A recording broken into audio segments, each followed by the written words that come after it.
Okay, let's start with the general pharmacology quick revision. So I will start with the questions जो मैंने last week आपको बताए थे, and we'll quickly revise what you're supposed to write in them, how you're supposed to know them. So I hope मेरी आवाज सुन रही है. अगर मेरी सुन रही है, आप just chat box में yes type कर दो, so I know that you can hear me. ठीक है? So let everybody join later. We'll start at 4:30 and we'll end up at 5:30 sharp. So can you just hear me? Can you anybody type if you can hear me? Yes in the chat box.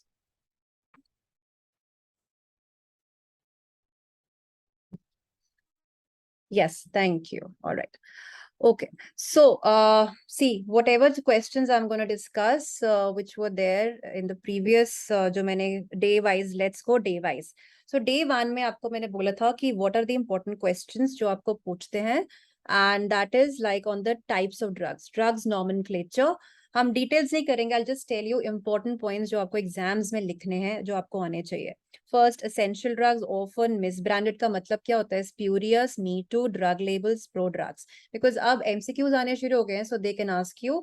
ये one liners होते हैं, so they might ask you कि ये क्या क्या drugs होती हैं. And then sublingual, transdermal, do's and don'ts of writing a prescription, special drug delivery systems. So जो essential drugs में essential drugs होती क्या है? So these are the drugs which satisfy the health care needs of majority of population. का मतलब ये होता है कि जो एक कंट्री में मैक्सिमम जो डिजीज सबसे ज्यादा है जहाँ पे, so if the country is having, let's say for example India में मलेरिया बहुत कॉमन है, ट्यूबरकुलोसिस बहुत कॉमन है, लेप्रेसी है, तो जो हमारी लिस्ट होगी, हमारी एक नेशनल लिस्ट होगी, उसमें ये सारी मेडिसिन होनी चाहिए. ये कंट्री टू कंट्री वेरी करती है. So ये सारी ड्रग्स हमारे पास होनी चाहिए. So that is what is meant by the essential drug list. It should satisfy the priority healthcare need. मतलब मैक्सिमम लोगों की हेल्थ केयर नीड वो लिस्ट सेटिस्फाई करनी चाहिए. फॉर एग्जाम्पल अब अमेरिका में मलेरिया नहीं है तो वहां पे क्लोरोक्विन नहीं होएगा, बट इंडिया में malaria is very common, so there has to be इनके लिस्ट में क्लोरोक्विन होना चाहिए. That is one of the most important. कहीं पे लेट्स से फॉर एग्जांपल हमारे यहाँ पे जीआरडीएसएस बहुत कॉमन है किस एरियाज में, तो इंडिया के लिस्ट में जीआरडीएसएस की ड्रग्स होनी चाहिए. ठीक है? So like metronidazole, it should be in this. So in areas where this is not common, it may और may not be there in there essential. It is not essential there. So जब भी हम एक essential drug list बनाते हैं, you have to write the definition and what are the things to be kept in mind जब कोई essential drug list बनती है. सो ये essential drug list usually update होती रहती है. तो लेटेस्ट अभी अपडेट हुआ था 2022 में. ठीक है? Now the data on the efficacy, मतलब ये ड्रग्स एफिकेशियस होनी चाहिए, ड्रग्स सेफ होनी चाहिए. That is one thing. यानी कि कोई भी अनसेफ ड्रग डाल के हमने डाल दी just to complete the essential drug list. No. Then जो भी एज आई टोल्ड यू जो डिजीजेस प्रेवलेंट है एक कंट्री में, उसके अकॉर्डिंगली वो एसेंशियल ड्रग लिस्ट बनती है. Cost benefit ratio.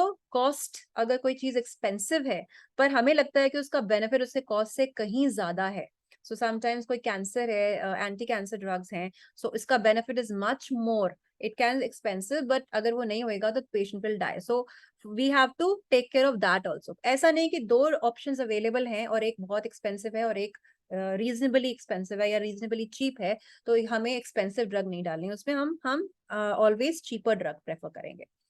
Local facilities होनी चाहिए. मैन्युफैक्चरर, ऑब्वियसली अगर हम मैन्युफैक्चर नहीं कर पा रहे, हम इंपोर्ट करते रहेंगे सारी ड्रग्स, तो उसकी कॉस्ट वैसे ही बढ़ जाएगी.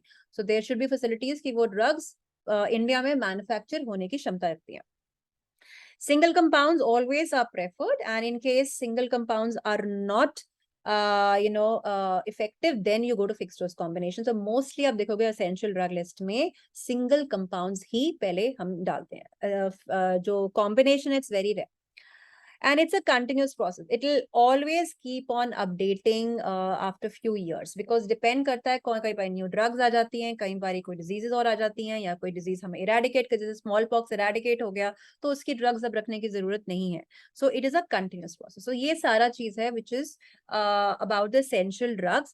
And normally त्रिपाठी के end में एक essential drug list दी होती है. So for India के especially वो दी होगी, and WHO भी इसको बनाती है. So those are the list drugs which are present और हमारी लिस्ट एसेंशियल ड्रग लिस्ट में कॉमन है. सो इंडिया की अलग होगी, पाकिस्तान की अलग होगी, बांग्लादेश की अलग होगी, चाइना की अलग होगी. So every country will have different lists. Right. So side by side if you feel the need, आप स्नैपशॉट लेते रहना अगर आपको लगता है कि ये पॉइंट्स आपको आते हैं, because I am going a little faster because maximum questions cover करते हैं, तो आपको जिसमें लगता है you can just take a snapshot of whatever slide. Orphan drugs, orphan drugs, बेचारी ऑर्फन ड्रग्स का मतलब ये होता है कि ये जो ड्रग्स होती हैं, ये वो ड्रग्स हैं which is meant for diagnosis, treatment और prevention of a rare, rare is important here, ये बहुत ही रेयर डिजीजेस के लिए दवाइयां हैं. ठीक है, सो रेयर डिजीजेस के लिए दवाइयां बनाई गई हैं. And you see one thing what happens, जब हम फार्मास्यूटिकल कंपनीज डिजीज ड्रग्स बनाती हैं, उनका मेन एम क्या होता है? उनका मेन एम होता है कि हम बनाएं, हम करोड़ों रुपए खर्च कर रहे हैं एक ड्रग बनाने में, सो अल्टीमेटली क्या होना चाहिए, हमें उसका फायदा भी होगा, जब वो ड्रग मार्केट में आएगी लोग खरीदेंगे और हमें फायदा होगा. नहीं तो वो क्यों बनाएंगी, कोई they are not doing any service तो नहीं कर रही ऐसे. सो मेन इसका एम होता है पैसे कमाना.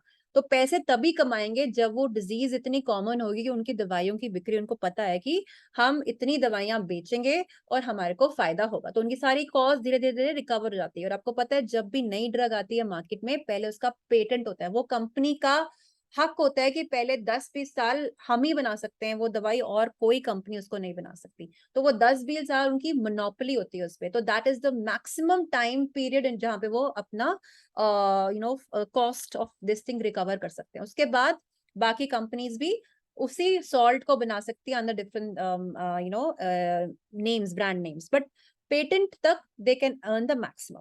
अब ऐसी कोई उसको डिजीज है जिसमें लेट्स से लाखों में से सिर्फ 1000 लोगों को वो डिजीज है, ठीक है, या लेट्स से 100 लोगों को डिजीज है, तो ऐसी क्यों कंपनी वो ड्रग बनाएगी कि अब इतनी हम करोड़ों मेहनत कर रहे हैं और सिर्फ 100 लोगों को मुश्किल से, पता नहीं वो भी होती है कि नहीं होती है, तो हमें तो मेरे ख्याल से सालों साल लग जाएंगे, 50-60 साल उसकी कॉस्ट को रिकवर करने में. तो फिर why should company be interested? For example Guillain Barre syndrome है, वेरी रेयर ऑफ डिजीज है, नॉन हॉजकिन लिम्फोमास है, बट अब सरकार क्या करती है, the government obviously it can not let these people die, कि जिनको अगर ये रेयर डिजीज हो गई है तो दवाई तो उनकी होनी चाहिए. So what they do is they will try to help these companies so that they can manufacture these drugs and some support them in financially, थोड़ा बहुत उनको टैक्सेस माफ कर देती है, कुछ ऐसे करती है, सो सपोर्ट करती है कि ऐसी आप ड्रग्स बनाओ. तो इनको हम कहते हैं orphan drugs, which are meant for either diagnosis, treatment or prevention of a rare disease, है ना, और there is no reasonable expectation that the cost of developing will be recovered. So expectation नहीं है कि हमें जो हमने जितनी कॉस्ट उसको बनाने में लगाई है वो वापस रिकवर होगी. या पुअर कंट्रीज में वैसी कोई डिजीज है जहां पे वो अफोर्ड ही नहीं कर सकता, जहां पे पेशेंट अफोर्ड ही नहीं कर सकते दवाई खरीदना, so why would somebody drug company want to make और मैन्युफैक्चर सच? सो वहां पे फिर governments they try to intervene and they try to help them. So there are very few drugs. So for example, then you should know, अगर आपको MCQ आता है, so these are the orphan drugs are for the rare diseases, and fomepizole, miltefosine जो leishmaniasis के लिए, fomepizole which is used against methanol poisoning, digifab, digoxin की अगर toxicity होती है, very expensive drugs, right? And T3 भी कम use होती है, emergency में यूज होती है, otherwise हम T4 ही यूज करते हैं. So these are your orphan drugs. Miss branded का मतलब होता है कि उसकी ब्रांडिंग में, ये एक अब ड्रग का पिक्चर है जहां पे there are so many things, जो ड्रग लेबल, अगर आप कोई भी ड्रग, आपके पास कोई भी एक स्ट्रिप लोगे, उसके पीछे when U turn, so you will see so many information about the manufacturer name, lot number, expiry कब हुई, ठीक है, ड्रग का डोज कितना है, उसका ब्रांड नेम होएगा, प्रिकॉशंस होते हैं कईयों में, कितनी लेनी चाहिए. सो अगर these things are mention, so this is all in all, these should be the labels on the particular strip, necessary है, mandatory है. Let's say एक ड्रग बनाई गई और सपोज इसी की एक और स्ट्रिप बनाई जिसमें ये 400 मिसिंग है, so this becomes a misbranded drug. ठीक है, so इसमें कोई भी part of label when it is missing, it becomes a misbranded drug.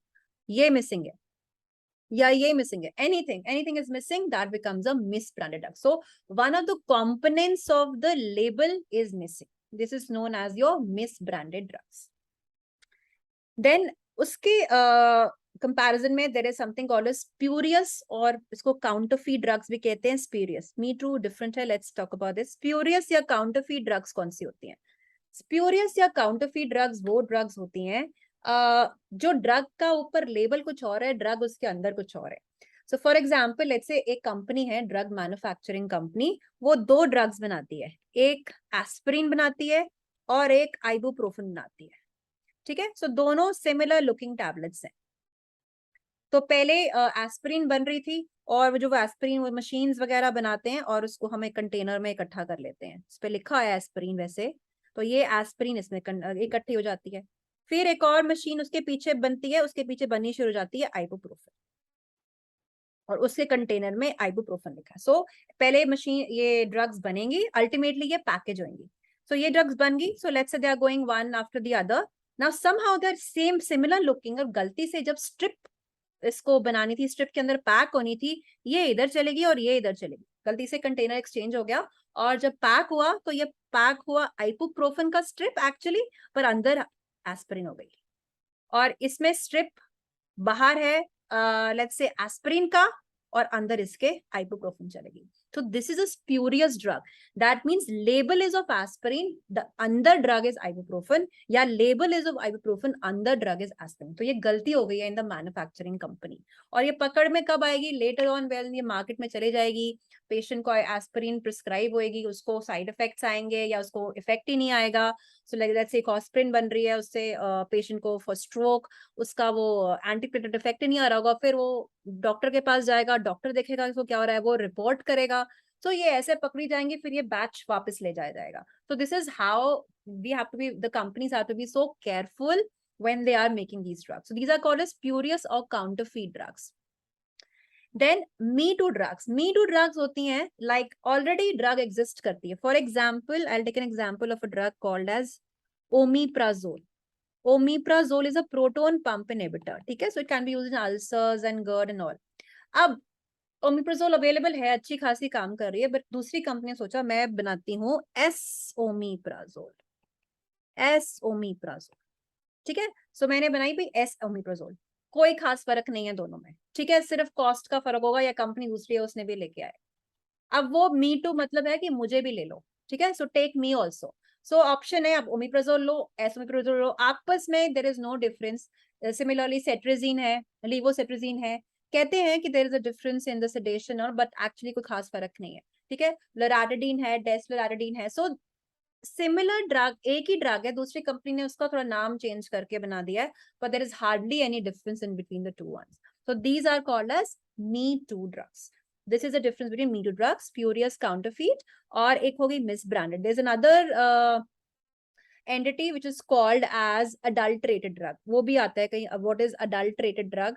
तो उसमें क्या है कि अगर फॉर एग्जाम्पल अगर मैं यही लूं कि एस्पिरिन बन रही है और आइबुप्रोफेन बन रही है, तो पहले उस मशीन ने बनाई एस्पिरिन, ठीक है, अब उस मशीन को हमने उसके पार्ट्स साफ नहीं किए अच्छे से, और सीधा हमने आइबुप्रोफेन बनाना शुरू कर दिया, तो एस्पिरिन के थोड़े थोड़े पार्ट्स आइबुप्रोफेन में आने शुरू हो गए, ठीक है। सो बिकॉज वो क्लीन नहीं हो अच्छे से, so for example if you से यू आर मेकिंग एक जार में हम कोल्ड कॉफी बना रहे, तो उसके बाद हमने सीधा कोई लेमनेड बनाना शुरू कर दिया विदाउट क्लीनिंग, तो उस लेमनेड में कोल्ड कॉफी का भी टेस्ट आ जाएगा, तो वो अडल्ट्रेटेड हो जाता है। तो सिमिलरली इसमें भी ऐसे हुआ है कि एस्पिरिन वाली जो मशीन, जो भी पार्ट्स उसको साफ नहीं किए गए अच्छे से, आइबुप्रोफेन बनाना शुरू कर दिया, एस्पिरिन का थोड़ा सा जो है पार्टिकल्स आइबुप्रोफेन में भी आ गए, so that is called as adulterated drug. So these are the various important because आजकल पूछते हैं कई बार एग्जाम में, what is spurious, what is counterfeit, what are me too, what is adulterated, so and इसमें थोड़े classes में ये कम discuss होता है। Then drug labels. Drug labels is like, as I said already, a label should contain all those features, and there are certain labels which you should know what they mean. In case of let's say exam में आता है image question, आता है image आता है, what does this mean? ये मैंने group में भी डाला था कि what does this mean, ठीक है। So ये red line actually मतलब है ये schedule H drugs है, they are not supposed to be. I'll tell you about the schedules also इसके बाद। Without prescription never they should not be sold, ठीक है, ये अल्ट्रासेट वगैरह आपको मिलेगी भी नहीं। अब if you find these are narcotics, tramadol है इसमें, you will not find them easily in the market, अब रखते ही नहीं है, स्पेशली पंजाब में, पंजाब नोटोरियस था इसलिए ये मिसयूज हो जाती है, ड्रग अब्यूज हो जाती है, so this you need special licence for this, so many people will not be chemist will not be, you won't get Ultracet very easily. NRX, ठीक है, सो ये नारकोटिक्स है again, so these drugs need special prescriptions and ये आपको doctors जब देते भी हैं they give it for a particular period of time. जब भी आप प्रिस्क्रिप्शन खोगे दे जस्ट वो 1 वीक के लिए, ठीक है, उसके बाद प्रिस्क्रिप्शन सिर्फ 1 वीक की मिलेगी. अगर उसके बाद लेनी है किसी ने, again the doctor has to write. Nobody will go just like that. आपने पुरानी प्रिस्क्रिप्शन दिखाई, they are not allowed. The chemists are, India में भी अब थोड़ा रूल स्ट्रिक्ट हो गया, बाहर तो स्ट्रिक्ट है ही है. They will not give you anything in without prescription, but India mein, because it is a little less lax, so they would give. But ye wali drugs they are not supposed to give. If somebody is found selling them, तो फिर उस पे action रहता है. So these are the drug schedules. You can take a snapshot of this because this is important. You should know what are schedules. And अगर MCQ आता है, schedule G means what, schedule H means what, schedule P, Y, especially schedule Y is mostly for the clinical trials. ये ज़्यादा पूछते हैं. Schedule Y. Schedule H बहुत commonly पूछते हैं. शेड्यूल एच होती है which can not be sold without prescription. और I will show you this. This is how. अगर ये सपोज ये शेड्यूल एच ड्रग है, ये लाल इसमें यहाँ पे लेबल होएगा schedule H. That means it is a drug which cannot be sold without prescription from a registered medical practitioner. Doctor के सिग्नेचर के बगैर ये ड्रग नहीं हो सकती. इवन एक्स का भी ऐसे ही लिखा आता है, शेड्यूल एक्स ड्रग्स. ठीक है, ये वाली ड्रग्स, ये साइकोट्रोपिक ड्रग्स जो हमने की narcotics, they need special licence in hospitals. अगर देयर आर फार्मेसीज हैं हॉस्पिटल्स में, लोकल केमिस्ट तो बहुत ही कम रख सकते हैं, देयर आर हार्डली, बट जो स्पेशल फार्मेसीज है उनके पास लाइसेंस ऑलरेडी होगा and they will keep it under lock and key. You cannot sell it like that because abusive drugs and they get a lot of abuse. Then schedule G basically is all the drugs. Mostly आप देखोगे schedule G. Ideally कोई भी drug without label नहीं हमने देनी चाहिए. Antibiotics हो जाती हैं, antihistaminics हो जाती हैं. We should not give without label. But ये ज़्यादा follow नहीं होता, but ये mandatory है follow करना. ठीक है, so these are mainly जो main important schedules ये हैं. बाकी P and W even F पे आते हैं, so they are less important, but these are more important schedules to follow. So this is schedule H. Then pro-drugs with examples, right? Pro-drugs with examples. So pro-drugs हमें पता है वो drugs होती हैं जो वैसे inactive होती हैं, but in the body they have to get converted into the active form, into the active metabolite. So these are the pro-drugs. So these are some of the examples I've written.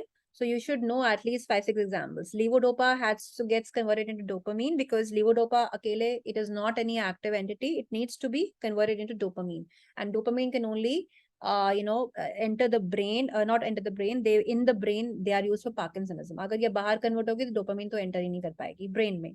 So this is one thing, right?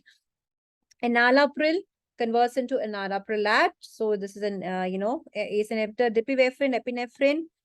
You can use it in glaucoma, and this is the antibiotic. But ampicillin gets converted into ampicillin. So these are all the active forms. Ye sari jo left side pe, they are all the inactive forms. So pro drugs with examples, that is what you should know. Then these are easier ones. Sublingual route में आपको क्या पता होना चाहिए? Sublingual route होता है which is under the tongue. Sub means under, lingual tongue, under the tongue, और even कई लोग उसको buccal route भी कहते हैं, under buccal mucosa. So whenever a question is asked, especially in the university examination, you write in details about this. So you need to know what are the advantages and what are the disadvantages. So they have a quick onset of action, ठीक है? Very quick onset of action. And disadvantage का मतलब होता है they are irritant, तो हम इसको दे नहीं सकते. और quick onset of action इसलिए because आपकी जो ये tongue है, it is so vascular, फटाफट drug उसके अंदर जाएगी and enters indirectly into the systemic circulation, bypasses the first pass metabolism. So ये emergency में use कर सकते हैं, ठीक है? So that is why, for example, glycerol trinitrate use करते हैं किसी को angina and all attack आता है, so pain in the chest, so you can immediately put this tablet under the tongue and the patient will get relief. And as soon as the relief is there और side effect आना patient को शुरू होता है, let's say, then इसको हम बाहर throw कर सकते हैं. इस advantage ये है कि oral drug को अब एक बार अंदर गई वो बाहर throw नहीं कर सकते, sublingual को हम बाहर throw कर सकते हैं, and that means that is the advantage. Disadvantage, obviously मुंह में कुछ भी डाल रहे हैं, if it is irritating, nobody would like to keep it in the mouth for some time. Highly lipid soluble drug. You should always remember a rule, which is, the ALU rule, which I say that lipid solubility is one of the most important features of a drug which can get absorbed. Lipid soluble hona chahiye, and for absorption and unionized fraction. ठीक है? Lipid absorption के लिए आलू rule, lipid solubility, unionized drug, two most important features for the drug to be absorbed. So only highly lipid soluble can enter into the capillaries and get absorbed into the systemic circulation. बड़ा molecule होएगा तो obviously वो अंदर नहीं जा पाएगा into the blood vessel through the capillaries, so cannot be given. And some drugs can cause tooth discoloration and decay. This is a less known because हम इतनी frequently तो use भी नहीं करते, but yes, जो especially जिनको angina Barbara, they are supposed to keep these tablets in their pockets always. So in case there is an issue, they can have it. So otherwise, these are the important salient features that you need to write. So इसमें examples के साथ साथ आपको लिखना है what is sublingual route. हमेशा you start with the introduction. कि what is the sublingual route, and then what is the advantage, disadvantage, and what are the examples. That is about sublingual. Transdermal therapeutic system, another very, very important question. And this is your transdermal system. ये आपका patch है, ठीक है. यहाँ पे ये black dots drugs हैं. ये छोटे छोटे माइक्रोपोर्स हैं. इनमें धीरे धीरे से दवाई निकलेगी, आपके ये स्किन के अंदर जाएगी, और स्किन के अंदर के जाने के बाद ये स्किन की में कैपिलरीज में चले जाएंगे, and then directly they will go into the systemic circulation. That is how the drug is being absorbed slowly and steady. So it is a very slow process. So it is, do not confuse this with those ointments. That is not a transdermal therapeutic system. Those are the local जो हम कहते हैं applications. ये एक आपका systemic application, because यहाँ पे blood vessels में जा रही है into the systemic circulation. ठीक है. Again, this is avoiding the first pass metabolism, directly going into systemic circulation, and it is slow, it is stable, it is a continuously धीरे धीरे जा रही है drug. ठीक है. So self medication possible, side effects हैं, patch remove कर सकते हैं. The issue can be sometimes redness of the skin. जहाँ पे भी हमने लगाया है वहाँ पे redness of the skin हो जाएगी. And it is not for emergency because बहुत rapid, धीरे धीरे drug निकल रही है through the pores, so it cannot be very rapid technique. So slowly steadily जा रही है. And cannot develop drugs for large. Again, you need आराम से इसमें slowly through the skin. It is entering through the skin. So very large molecular weight of drugs, they cannot pass through this. So again, large molecular weight नहीं आ सकती. And if it causes irritation, no patch can be used. So this is the transdermal therapeutic system. And these are the various examples, like nicotine लगा लेते हैं. So यहाँ पे scopolamine और hyoscine patch लगा सकते हैं. Estrogen patches लगा लेते हैं. ठीक है. So all these are examples and various sites where you can put these patches.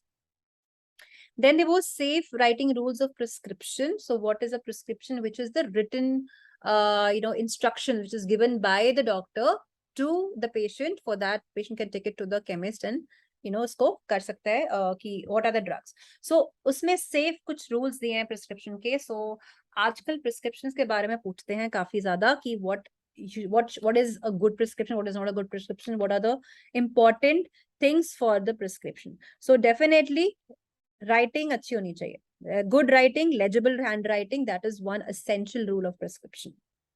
ठीक है. So आज not in India yet, but many hospitals are now trying to give prescriptions in the typed form.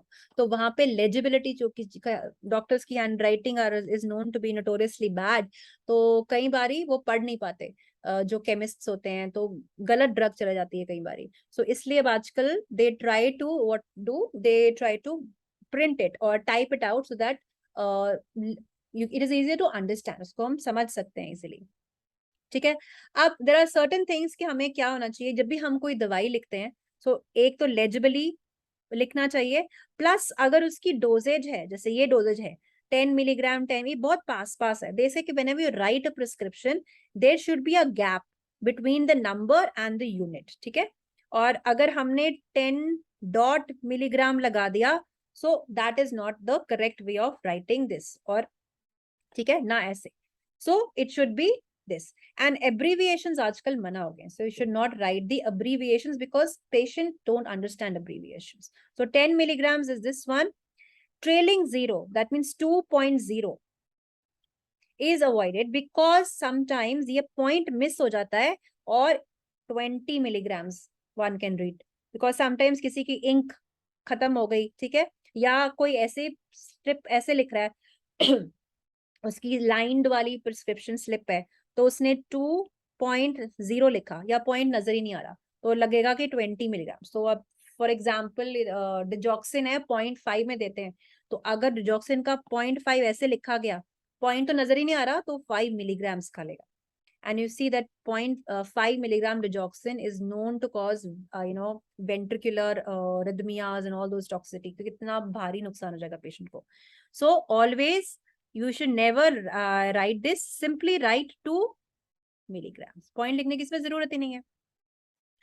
और अगर point इसके आगे आता है, सो right it as 0.5, 0.5 milligram. सो अगर यहाँ पे 0 लिखा होता ना, तो उसको लगता कि हाँ 0.5 क्यों लिखा है, there is no need to write 0.5.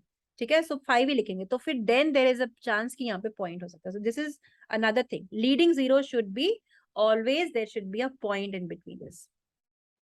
Never use abbreviations. Methotrexate पूरा लिखना है, INH आइसोनाइजेट पूरा लिखना है. यो कई बार ऐसे होता है एब्रीविएशंस, इवन द जो ड्रग शॉप पे होते हैं, कोई अटेंडेंट ही देख रहा होता है, उनको समझ नहीं आती क्या देंगे, कुछ और का कुछ और दे देंगे. ठीक है, so those who are like जो ऑलरेडी नॉलेजेबल हैं, जो pharmacy D pharmacy B pharmacy करते हैं, उनको पता होती है.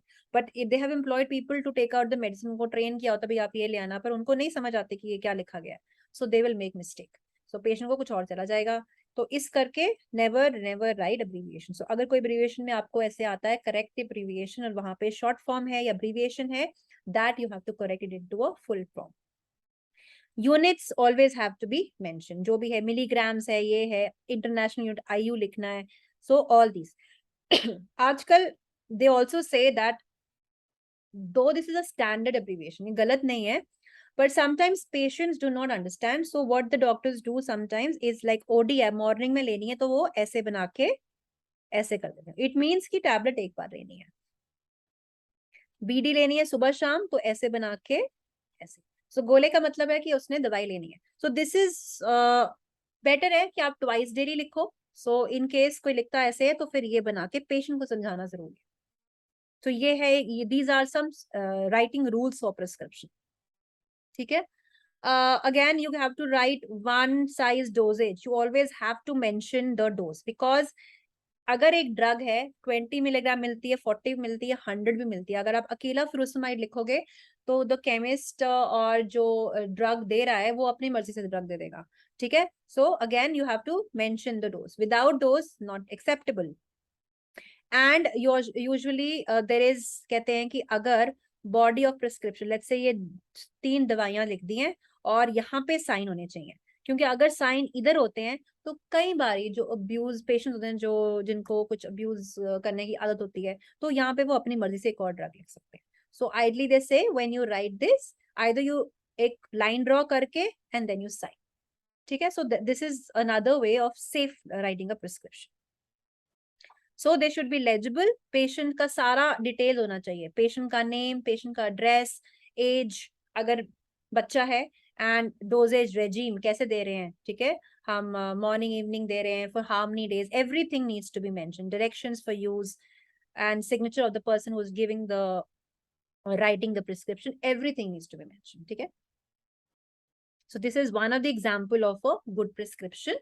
So you write the name, age, occupation, name, address here, date लिखनी है उस दिन की, because कुछ prescriptions excuse me are only be given for a particular time, so date is mentioned. Rickets के लिए दे रहे हैं. Then injection international IM once in 2 to 6 months. ठीक है. Tablet because कौन से फॉर्म में दे रहे हैं, कितनी देनी है for 1 month, and calcium rich diet. So this is everything a prescription should have. So this is your ideal prescription, and these are the things which should be present in a prescription. So these days the questions are asked, they give you a prescription and they will tell you to comment what is wrong in this